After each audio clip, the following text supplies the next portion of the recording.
नेपाल शिक्षक महासङ्घको नेतृत्वमा शिक्षक साथीहरू अहिले काठमाडौँ केन्द्रित सडक आन्दोलनमा हुनुहुन्छ।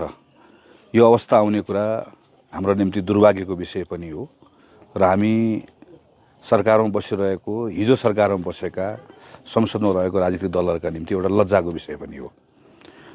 शिक्षकहरूको माग संसदले बनाउने कानुनसँग जोडिएको छ। यो कानुन वास्तवमा हामीले धेरै पहिला बनाइसक्नु पर्ने थियो। हामीले समयमा आफ्नो काम गर्न सकेनौँ। यहाँ कसैलाई दोष दिएर पनि हुन्न, किनकि यो बिचमा हामी सबै आलो पालो सरकारमा बसिसक्यौँ।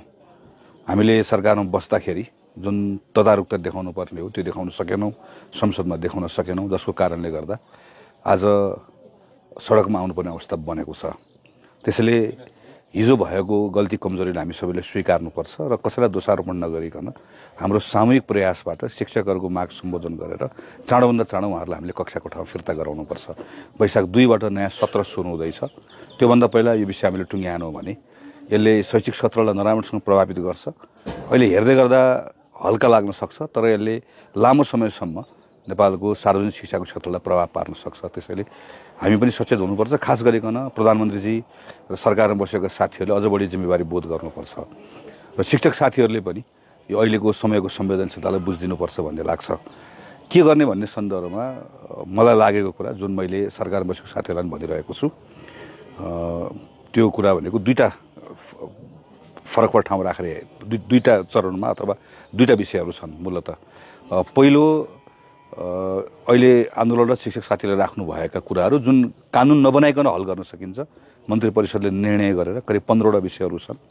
यसमा शिक्षकहरूको मर्यादाक्रमको कुरा छ, स्वास्थ्य उपचारको कुरा छ, सामाजिक सुरक्षाको कुरा छ, प्राविधिक ग्रेडको कुरा छ, दरबन्दी मिलानको कुरा छ, शिक्षक विद्यार्थी अनुपातको कुरा छ, इसिडी पढाउने साथीहरूको तलबमान सुविधाको कुरा छ, विद्यालय कर्मचारीको कुराहरू छ, यी लगायतका राहतको शिक्षकहरूको यो बिरामी विद्या सञ्चिति यसलाई मिलाउने कुराहरू छन्। यी कुराहरू छन्। यसका निम्ति केही कुरिराख्नु पर्दैन। यो गर्नुपर्ने छ। केही स्रोत साधनको आवश्यकता पर्छ, यसलाई हामीले जुटाउनुपर्छ। र आजै मन्त्री परिषदले निर्णय गरेर कतिपय कुराहरू सरकारका सम्बन्धित मन्त्रालयले निर्णय गरेर गर्न सकिने कामहरू छन्। यो कामहरू तत्काल गरौँ। यति गऱ्यौँ भने यसले एउटा विश्वासको वातावरण बनाउँछ। विश्वासको वातावरण बनाइसकेपछि हामीले नयाँ समझदारी गर्न सक्छौँ। त्यो नयाँ समझदारी पनि अब कानुन निर्माणसँग जोडिएको विषयका सन्दर्भमा के गर्ने भन्ने कुरामा मैले अहिले राखिरहेको सुझाव भनेको कानुन संसदले बनाउने हो। त्यसैले सरकारले मात्र सबै कुरा भनेर हुँदैन। अहिले अब केही दिनपछि हाम्रो संसदको अधिवेशन प्रारम्भ गर्नै पर्छ। सरकारले अहिले नै एउटा मिति तोकेर संसदको अधिवेशनको निम्ति मिति तय गरौँ। राष्ट्रपतिले आह्वान गर्ने कुरा भयो, संसदको मिति तय भइहाल्यो। संसदको मिति तय भएको 7 दिन 8 दिन पछाडिको समय तोकेर त्यो दिनभित्रमा हामी शिक्षाको विधेयक पारित गर्छौँ भनेर एउटा समझदारी निर्माण गर्न सक्छौँ। र विधेयकको अन्तर्वस्तुका सन्दर्भमा योभन्दा पहिल्यै शिक्षक सङ्घसँग महासङ्घसँग सरकारको एउटा समझदारी भएको छ। मूलतः त्यो समझदारी लगायतका अरू मागिरहेका जुन विषयहरू छन् जसमा कतिपय हाम्रो धारणा र मतहरू छन्, यी कुरालाई पनि समेटेर हामीले वार फुटिङमा फास्ट ट्र्याकबाट हामी यसलाई विधेयकलाई टुङ्ग्याउने, विधेयक टुङ्ग्याएर पार्लियामेन्ट स्टार्ट भएपछि पार्लियामेन्टको सुरु भएको 5 दिन 6 दिन कति दिन राख्ने रिजनेबल टाइम राखौँ, त्यो टाइमभित्रबाट पारित गर्न सक्छौँ। यो यसरी गऱ्यौँ भने शिक्षक साथीहरूलाई पनि यति गतिभित्रमा वैशाखको 12, 15, 16, 18 भित्रमा विधेयक पारित हुन्छ भन्ने एउटा भरोसा हुन्छ। त्यो भरोसा लिएर उहाँहरू फर्कन सक्नुहुन्छ। हामीलाई पनि एउटा समय हुन्छ। यो समयभित्र काम गरेर हामी दिन रात नभनिकन काम गरेर विधेयकको कुरा टुङ्ग्याउन सक्छौँ।